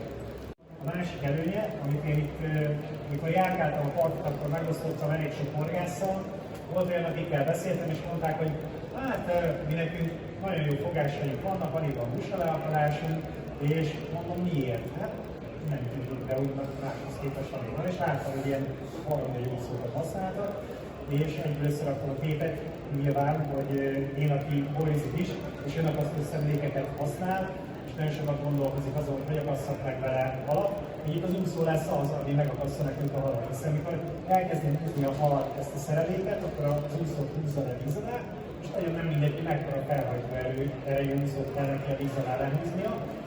Hiszen először ez a horog, ez az üres horog, ez csak épp, hogy be fog akadni a szájába. És amikor ő elkezdi ezt rángatni, az úszónak a felhajtó ereje húzza be egy kicsit jobban a horog helyét a hal szájába, utána meg majd mi egy jó nagy belágással teljesen átütjük, hogyha időbe kapcsolunk, tehát szóval, hogyha szomszéddal beszélgetünk, akkor benne van, hogy ott hagyja, sikerült kirázni a szájából. Viszont itt egy másodpercre álljunk meg, mert van egy olyan kérdés, ami hozzám egyébként visszatérő módon megérkezik, és kíváncsi vagyok a te véleményedre. Szóval az egyik az, hogy ez a horog, amit én látok a szerelésen, ez annyira nem tűnik nagynak. Illetve vajon ez tudatos vagy véletlen, hogy ilyen volt, hogy egyébként kis horog vagy nagy horog, illetve a másik visszatérő kérdés, hogy ez a horog, ez lebegtetendő-e, vagy pedig csak lógorog? Az egyik kérdésre a válaszodat az előző nyakasztáshoz talán kicsit hozzá is kapcsolódik, hogy minél vékonyabb húsú egy horog, meg relatív kisebb is, annál jobban tud beakadni a hal szájába. Viszont ugye van egy határ, azért ezek a halak erősek a felszerelési koromban, aminél nem szabad vékonyabbat használjunk. Tehát én a lehetőség szerint kisebb és vékonyabb húsú horgokat használok. És persze mihez képest nyilván ezek nem beszegező horgok, hanem a pontyozó horgokból, pontyozó palettából. Olyan pontos méretre tudom én belőni azt, ami nekünk beláll, hogy az ének, meg inkább beláll. És arra is odafigyelek, hogy a horog az mindig tűrvényes legyen. Tehát abszolút minden módszerűen odafigyelek, és abszolút fel nem egy horog egyébként a nem hegyes, mert egyszerűen, hogyha hegyet van a horgok, akkor az lesz, hogy megrágatja így az úszót, és utána abban van. Ilyenkor az történik, hogy bejött a szájába a horog, ugye megakad egy kicsi, ő elkezdi rángatni a fejét, és a kapás sose úgy indul, hogy mondjuk honnan visz mindent. Az akkor van ilyen kisebb kapásunk, fenekező horgászatnál is, hogyha kívülről akad bele a horog, akkor megijed és elszalad. Hogyha a szájában van a horog, mindig először úgy van vele, hogy mi ez? Valami húz. És megpróbálja kirázni a fejével a szájából ezt a horgot. És ahogy annak ezek a fejrázódó tudatok, hogy egész egyből rázza, egyébként, hogy ez így. Egy kicsit sűrűs, igen. Itt ilyen testből is belerázza magát ez a markal, tehát elég jól érzékelhető lenne, hogyha kívülről is szájba fog menni, hogy kívülről elkezdve nem úgy jön. Szóval így csak látjuk az úszón, meg egyébként én saját szememmel is láttam. Az első felismerői musás filmben, hogy én azt találtam ki, már akkor ezzel az önakasztott szerelékkel, hogy egy teljesen, hát egy elég jól állódott végszervék volt, minden fölrokargomból volt megkötve, minden kizárva abból, hogy ne lásson semmit a szerelékből a musa, és ott én egy átlátszó úszót használtam a víz tetején, ott egy befordító, úgy csináltam a fölrokargó horgerőkében, hogy ilyen görbe alakul, hogy ez befordítsa a musának a szájába a horgot, és az orromán eltettem kézzel, és láttam, hogy mi történik. Azért mondom ezt a testes rángatást, mert láttam is, hogy beszívta a horgot, kicsit arrébb úszott, lehúzta az úszót a víztetejéről víz alá, és behúzta neki a horgot, és próbálta kirázni a szájába, és nagyon jól látszott, hogy a víz alá lehúzott úszót, hogy mozgatja jobbra, meg láttam a fejét és a halnak, hogy így rázza magát, és próbálja kirázni. És fenekező módszernél ez az elején így abszolút visszaköszön nekem, hogy olyanok a kapások, hogy be van húzva egy picit a spic, úgy fölpattan, és akkor így ilyenek, mint a keszegbe. Úgy rángatja a bóspincet a musa. És akkor tulajdonképpen az történik, hogy próbálja kirázni a fejéből, de a szájából mondjuk, és utána van az, hogy egyből ezzel. Kicsit elalszunk, akkor persze csak azt veszik észre, hogy viszi a botot, de mindig így kezdődik, hogy elkezdi érezni, és ugyanezen az úszós rendszernél is, hogyha túl nagy a horgó, nagyon vastag húsú, nehezen akadna a szájába, akkor ez előfordulhat, főleg ha kicsi az úszó, akkor ez sokszor előfordulhat, ezért nem feltétlenül biztos, hogy a nagy horokat használnám, vagy ha nagy horokat használjuk és azt szeretitek lehet, akkor az tűnhegyes legyen. Megint kitérnék a másik kérdésre, amit kérdeztél, ugye maga a pufi. Vízmélység függő, mert ha víz tetején mondjuk ilyen 50 centire horgászunk, bővegű, nagyon sokszor ilyen vízmélysségben is meg tudjuk fogni alatt, és a Duna az ilyen Duna-öbölben horgászon megkövet, és a Duna az le van tisztulva, akkor tulajdonképpen a musa mindent lát, hogy mi van itt. és leginkább ő próbálja elkerülni még ezt a dolgot is. Ha rákerül egy bufi, akkor ő felhívja a figyelmet arra, hogy még inkább, hogy ott van egy dolog, és még inkább próbálja elkerülni, nem azért, mert ő fél a dologtól, hanem egyszerűen ez túl nagy táplálék számára, és nincs rá szüksége. Ezért a felnőtt szívogatja a jönnöm a kosárból, néha rászív a kosárra, és rákötja a vízlapú felvételeket, nyilván pont ugyanígy a halom is a szájába, hogy teljesen véletlenszerűen beszívja, meg néha, most nem mondom, hogy nem nézi azt is majának, és nem próbálja beszívni, meg átszűrni, de a buság, tehát van néha egy ilyen busak, a buság többsége ugyancsak vissza tudott élni arra a horgászatra, ami az első ilyen volt, ahol a csónak már itt pecáztam, úgyhogy eltettem őket, jött a pettyes busa, egyébként a pettyesnek és a fehérnek teljesen más a táplálkozása, ebből adódik az, hogy szóval sokkal kevesebb pettyes is van, ahogy az előbb mondtam, és sokkal kevesebb pettyes túl, hogy ott, ahol nem látszott nekem semmi tulajdonképpen, csináltam egy nagy felhőt, akkor még én is raktam rá pici humorocellőt a holognál, mert azt hittem, hogy ez jó, hogy az is táplálékot nézi, de akkor jöttem rá, hogy nem. Továbbá a felhőt csináltam, jó nagy felhő volt, jött a pettyes busa, és úgy táplálkozik, hogy közben közlekedik. Elég gyorsan, hatalmas szája van, és közlekedése közben nem vette annyira észre nekem azt a golyót, és beszívta, megfogtam, majd örültem meg. De amikor megjelentek a fehér busák, akkor döbbentem rá, hogy mekkora a különbség. Ők nem úgy táplálkoznak, hogy ahogy dobáltam a felhőt, ők egyszerűen megálltak ott, nem mozdultak semmit, minimálisak, jobbra-balra vagy előre-hátra, és folyamatosan tárkodnak a vízben. És akkor a felhő volt, annak a központja, hogy gyakorlatilag egymás mellett voltak a busafejek. De nagyon sok, körülbelül nem akarok hülyeséget mondani, 50 darab busa legalább volt ott egyszer. És lelógott közéjük az egyszer hungarocell golyó. Nem volt se közösás, se semmi, csak a hungarocell golyó. És azt láttam, hogy a hungarocell golyót úgy fogják és körbeszívogatják. És jön a következő, és az is körbeszívja, és látja, hogy ott van, hungar táplálja, nem akarja beszívni, ezért nem szívja be. És volt olyan, hogy 4 busa így egymáshoz szívja vissza, mint hogyha beleraktuk volna egy dobozba őket, úgy álltunk egymás mellett, és ott volt a szájuk között végig és nem tudtam megfogni. Legalább egy órának kellett eltenni, ennél életlenül beszélt egy, és ugyanez van a busahorgászatnál, hogy felszínre egyáltalán nem ajánlom. Ha milyen vizekben horgászunk, akkor lehet vele próbálkozni, ha már nem olyan átetszi a víz, és nem látja annyira. Én nem használom se egyébként. Az használja a szegényt, tehát lát, és jól lát, és ez zavaró neki. Hát szerintem annyi, hogy nem tekinti tápláléknak, ezért nem akarja beszélni, de egyenlőre. Aztán nem zavaró, hanem indifferens, hogy nem volt.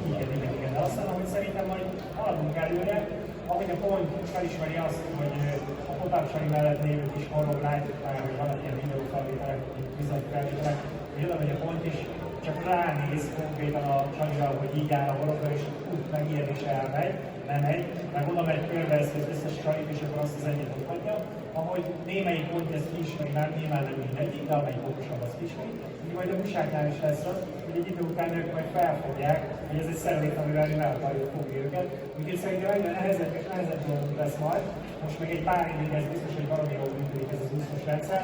Úgyhogy aki busázni szeretne, annak ajánlom, hogy mostanában álljon neki, mert nem tudjuk, hogy mit hoz a jövő. Muszáj vagyok föltenni még 2 kérdésre, 5 percig alatt. Hogy egy gyors eldönthető kérdéseket kéne megválaszolnod. Az egyik a különböző ezer és egy hirtelen mindenkinek lesz egy újságból, az összes Magyarországi Egyetemen jártó kijött 2023-ban a újságok kajával is, különböző fajtákkal. Az egyik madártejégat, a másik sárga, a harmadik a jó, hogy mi a tiéd az ilyen? Nagyon érdekes kérdést tettél fel. Itt több dologra is kitérnék. Ugye mondtam azt, ami szerintem majd még egy... Ez én is. Hát szegény. Ez is sokat van a földön, szegény. Látszik, hogy az én mondom. Mindegy, szóval itt több dologra is ki tudnék térni. Az egyik az a táplálkozással kapcsolatban, hogy ugye női karotonok és állati karotonok. Mindeket rész állati karotonok. Ezek a szólárvák, ezek idősek. Tulajdonképpen nagyon apró rákfognak. Tehát én elindultam egyébként vizsgálatoztam már ilyen kriviles és egyéb vezetőjogokkal, nem működtek jól rájuk. De biztos vagyok benne, hogy majd ebbe az irányba egyszer csak forradalmian fel tudunk valamit építeni, ki tudunk valamit találni, amit nagyon megeszik majd a busa, vagy esetleg a pettyes busa, mert ugye az csak állati karotonal táplálkozik. A másik, hogy mi most nagyon sokat kísérleteztünk olyan alaprészekkel, itt az egész évet tulajdonképpen a viseltással foglalkoztunk, és ezeket hajtottuk végek, különbözőeket, és nagyon sokat teszteltem úgy, hogy nem almásztam az anyagot, hanem napkövetetőanyagokkal horgásztam, mert arra voltam kíváncsi, hogy melyik mix működik jobban. És észrevettem, hogy brutálisan jól működik az aroma nélküli etetőanyag is, tehát nem biztos, hogy aromás etetőanyagokkal, vagy nem mindegy milyen aromás etetőanyagokkal horgászunk rá.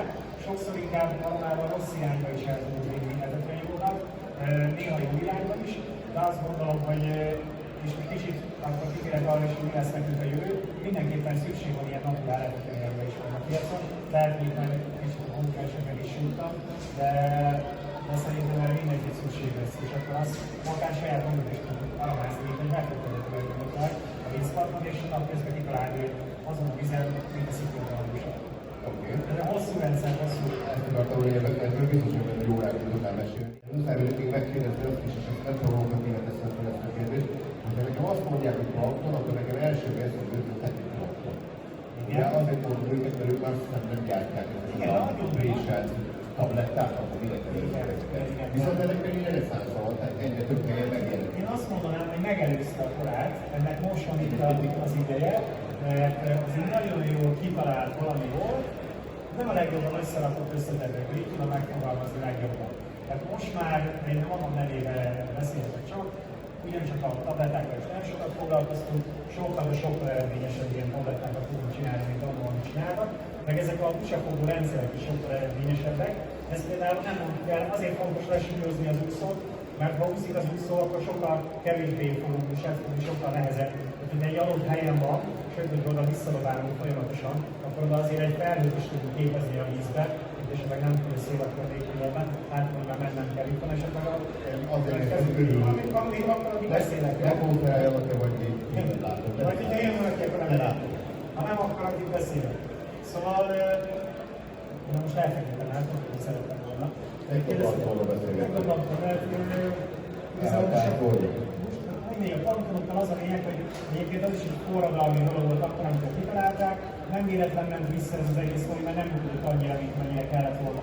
Ez kellettek a mostani busafogó rendszerek, mondom, én nem ezt használom, majd a filmével átadjátok, hogy melyiket, de ezzel is lehet egyébként jól fogni, ez egy etetőanyagos rendszer. És kellettek azok is hozzá, ez a lefenekelés is, egyébként a legtöbb helyen ez jelenti a megoldás. Valahol nem. Egyébként rohadt nehezen beszerezhető ez a dolog. Erre én mindig azt szoktam tanácsolni, hogy tegyék fel egy rohadt anyagcsavar. Csak az agyához. Ha nem bántja a zsimót, azt is, igazából bármilyen megoldás jó erre, de az is jó, amit itt a sikénynél, hogy végén látjuk, hogy itt forradnak valami füles, ami 20-rögzítő és szerpóval egy másik dolgot, de én ezt vettem meg, ez Kínából származik, nekem ez nagyon jó bevált együtt az úszóval, nagyon könnyen lecsőszünk, stb. Ezt így érdemes átvenni tőlük. Meg vannak most már magyar gyártók, akik ólom palikákat gyártanak egyébként, szóval nagyon úttal. Azok úgy betétték. Annak egyébként, de én próbáltam, nem volt olyan jó. Azok is működnek egyébként. Jó, Krisztián le kell konfoljon, itt van a következő megjött. De azért kidobok egy kérdést még a nézőknek, hogy van-e esetleg bármilyen, hogy kérdeznek Krisztiántól nyíltan, nyilvánosan, egy kérdés, gyere! A Robi! Nem ismerik egymást, hogy egy magyar pontfogó egy válogatott kereskedelmiában lesz. Szia! Az lenne alapvető kérdésem, hogy kapás, fogás szempontjából ez a csúszás hátulát alapalapszó megtudás eredményesebb, vagy hogyha alapta lenne a hó különlegesen, és közvetlen lenne a külső zsinóknak bevágáskor. Most tekintsük az aprósághoz. Figyelj, mivel egyszerre egymás mellett mindöket nem próbáltuk, ezért nem tudom, de nem hiszem, hogy eredményesebben tudnál vele pecázni, abból kifolyólag, hogy ez ilyen szépen szabadon áll. Miért gondolod, hogy fejtsd és akkor hogy ez esetleg eredményesebb lehet? És akkor talán arra tudtál Szóval mondjuk egy nagyon biztosabb mélység van, tehát egy 3 méter. Igen. A hátsó az nem van. Igen. A kapás, az bevágás is kevesebb? Itt például, ha már ezt meg felhoztad, akkor ugye bevágásnál az van egy elsőfékes jósol, ezt gyorsan elmondom, hogy kapás van, gyorsan elkezdek húzni a féket, mennyit van, hogy megügyel az utca. Elkezdek húzni a féket, utána tudod elkezdeni tekerni, föl kell tekerni ezt az olmat először a fenéket, és utána tudsz bevágni. ez azért viszonylag sok időt vesz igénybe. Én nem szeretem a nyelvértékes sorsokat alapvetően, de itt ez sokkal egyszerűbb, hiszen a másnál ezt egyből el tudod kezdeni tekerni, és tudsz vágni, ezzel időt tudsz nyerni. Azzal, amit mondtam, hogy a nagy úszó, nagy felhajtóerő, hegyes dolog, azzal nekünk nincs olyan problémánk, hogy ne lenne rájövünk, hogy feltekerjük és bevágjuk. Inkább ott a rendszerrel kell sokat foglalkozni, hogy az jól akadjon. Szerintem. Bocsánat, csak ez már elment a hangom. De Robinak mindig jó kérdései vannak, a nagyon átgondoltlannak kell fel őket. Kétségtelen. Köszönöm szépen. Van esetleg még bárki, amiben bent maradt valami? Még egy kérdés.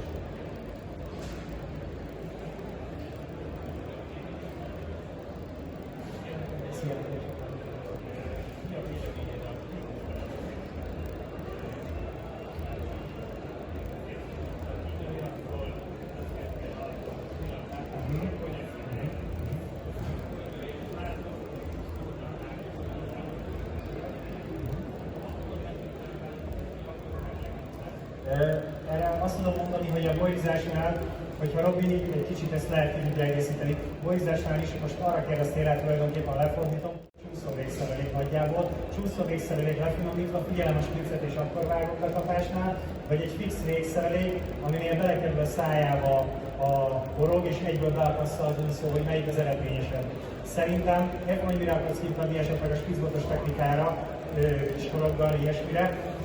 Szerintem alapvetően ez egy nagyon jól működő rendszer, nem biztos, hogy több halat fogsz azzal. Ott azzal lesz kicsit több halat, hogyha a spitzbottal pecázol, de egy nagyon így, hogyha erre akarták kiukadni a spitzbotos busázásra, egy nagyobb ütemes busázást csinálsz picike kosárral, fél percenként dobod újra, és folyamatosan letetsz egy helyre, víz közé. Meg tudod azt valósítani, amit fenekező horgászattal valósítottunk meg, kosaras fenekezéssel busára. Úgyhogy az egy másik módszer, az is nagyon-nagyon eredményes. Úgy fogsz több busát majd azzal leginkább, hogy lesznek külső akadásai, hiszen rengeteget belátsz, azért mert kiveszed 2 percenként a szerkot. Nem hiszem, hogy egyébként szájra több busát fogsz azzal, mint ezzel. De egyébként ott magával az etetési metódussal viszont lehet, hogy tudsz több busát odagyűjteni, hogy folyamatos pici feledő van ott. Úgyhogy ez egy érdekes kérdés, és egyébként nagyon ráéreztél, mert én már vettem ilyen spitzbotot, úgyhogy jövő évben szeretnék majd ilyen spitzbotos busázást is csinálni, és akkor majd meglátjuk, hogy ez is hogy. Köszönöm a kérdést. Legyen ez a Násztó. Köszönöm szépen Krisztián, hogy itt voltál velünk, hogy megválaszoltad a kérdéseket. Ha bárkinek esetleg kérdése van, a Feedermania másik csarnokban adtuk. Másik csarnokban a Feedermania standján biztosan megtalálja a Krisztián. Bízom benne, hogy tudott olyat mondani, hogy nem mindenki piszkét gazdagabban mehet haza. Kapják el, hogy tényleg tőle autóra van. Jó? Köszönöm szépen! Köszönöm szépen!